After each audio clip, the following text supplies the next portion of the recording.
ఎన్నికల వేళ ఓటర్లకు అవగాహన కల్పించడమే కాకుండా ఓటింగ్ శాతం పెంచడం కోసం అధికార యంత్రాంగం కొత్త విధానాలు అవలంబిస్తున్నారు. హరిత పోలింగ్ స్టేషన్ ఏర్పాటు చేయడంతో పాటు వ్యర్థాలతో ఉపయోగకర పరికరాలు ఎలా తయారు చేయొచ్చో వేస్ట్ మేనేజ్మెంట్ ప్రజలకు తెలిసేలాగా పోలింగ్ స్టేషన్లు తీర్చిదిద్దారు. మున్సిపల్ ఎన్నికల సందర్భంగా ఓటర్లలో అవగాహన కల్పించేటట్లు ఏర్పాట్లు చేస్తున్న పోలింగ్ స్టేషన్లలో ఒకట్లు ఓటర్ ఆకట్టుకుంటున్నాయి.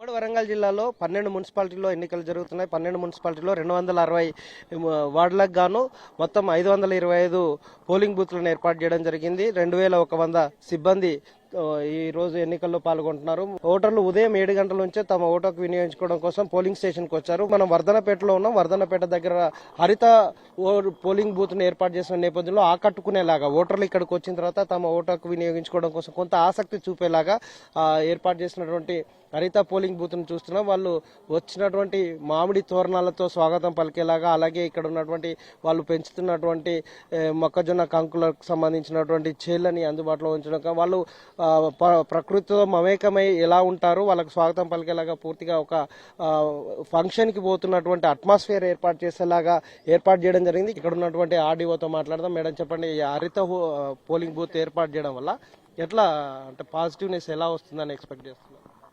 గతంలో మనం సర్పంచ్ ఎలక్షన్స్ అప్పుడు కూడా ఏర్పాట్లు చేశామండి కలెక్టర్ గారి ఆదేశాల మేరకు.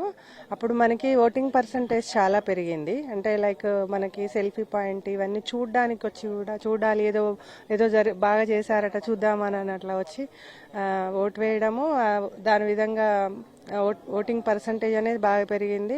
అదేవిధంగా వ్యర్థం నుంచి మనము సంపద వైపు అనే కాన్సెప్ట్ తీసుకొని మున్సిపల్ ఎలక్షన్ కాబట్టి ఆ విధంగా మనం వేస్ట్ నుంచి ఎలా మన ఇన్నోవేటివ్గా ఎలా చేసుకోవచ్చు అనే దాంతో కూడా మనం ఇక్కడ పోలింగ్ స్టేషన్స్ ఏర్పాటు చేయడం జరిగింది. 2 రకాల పోలింగ్ లో ఏమేమి ఏర్పాటు చేశారు? అంటే ఓన్లీ పూల తోరణాలైనా లేకపోతే స్వాగతం పలికేలాగా ఈ గ్రీన్ మ్యాన్ వేయడమా లేకపోతే ఇంకేమన్నా మనకి ఈసారి నేషనల్ ఓటర్స్ డే సందర్భంగా మన మన మన భారతదేశం మన ఓటు అనేది కాన్సెప్ట్. దాన్ని తీసుకొని మీరు చూస్తే పైన మన ఓటుతోటే ఏదైనా సాధిస్తాం కాబట్టి అది ప్రకాశవంతంగా ఉండే విధంగా కాన్సెప్ట్ తీసుకొని గ్రామీణ వాతావరణంలో అందుబాటులో ఉండేటువంటి వస్తువులు ఏమున్నాయో వాటితోటే తీసుకున్నాం. కుండల్ని డెకరేట్ చేయడం, అంటే మనం వాటిని వాడాలి, ప్లాస్టిక్ ని వాడొద్దు అనే ఉద్దేశంతో ఆ కాన్సెప్ట్ ని తీసుకొని చేశాము.